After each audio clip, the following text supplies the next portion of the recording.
Hello, welcome to Levant TV Headlines. Jordan has executed two death row Iraqi jihadists Sajida al-Rishawi and al-Qaeda member Ziad al-Karboli after vowing to avenge the burning alive of pilot Maaz al-Kassabeh by the Islamic State group. The UAE pulled out of the air campaign fighting Islamic State militants in December after the capture of a Jordanian pilot, according to the New York Times. Al-Azhar, Sunni Islam's most prestigious center of learning, has called for the killing and crucifixion of militants from the Islamic State group, expressing outrage over the murder of Maaz al-Kassabeh. President of the UN Human Rights Council Joachim Reuker has appointed US Judge Mary McGowan Davis as the new head of the UN inquiry into possible war crimes in Gaza. And gunmen have attacked a Libyan oil field jointly run with France's Total during the night, but staff were successfully evacuated. And now let's have a look at our brief press review. Starting from Beirut, the Daily Star leads reporting that the families of some 25 Lebanese servicemen held hostage by jihadis on the Syria border were optimistic over negotiations to free their loved ones, hours after ISIS militants executed a captured Jordanian fighter pilot. The paper also reports that the United Arab Emirates has pulled out of the air campaign fighting ISIS following the capture of the pilot.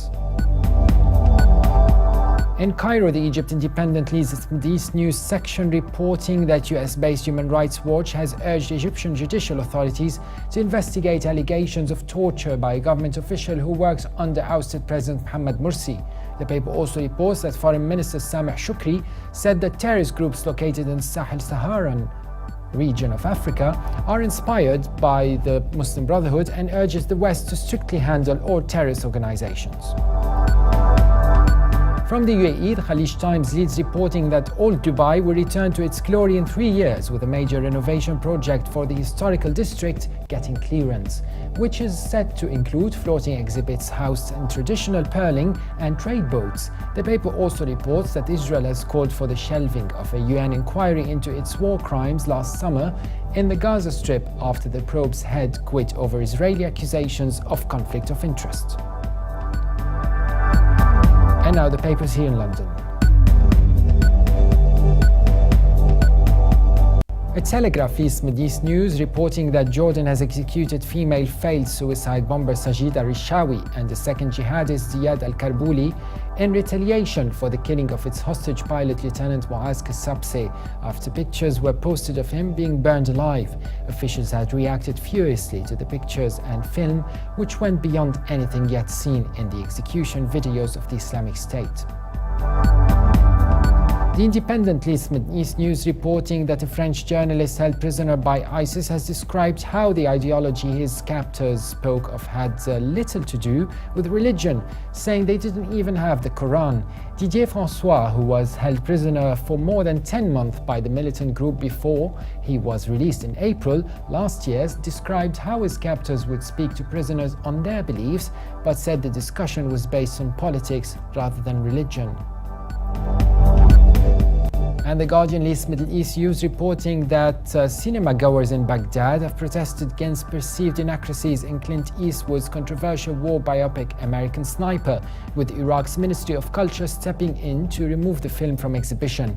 While some younger film goers in Iraq see the film as simply a movie about historical events, most have been felt upset and angry by Eastwood's portrayal of their country and its people. And now let's have a look at top MidEast headlines in international papers.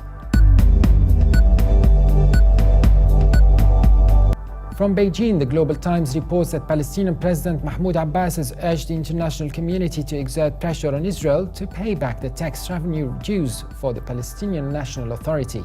The Palestinian leader's appeal was made in the aftermath of a meeting with World Bank representatives held in the West Bank city of Ramallah. And finally, from the International New York Times reports that the United Nations Human Rights Council has picked an American judge serving on an inquiry into possible war crimes in Gaza to lead its work to completion a day after the inquiry's chairman resigned. The council's president, Joachim Reuker, picked Mary McGowan Davis, a former justice of the New York State Supreme Court and one of the two remaining panel members, to take over as chairwoman after the resignation of William Shabas. And for more updates, please watch levant.tv. Thanks for watching and bye for now.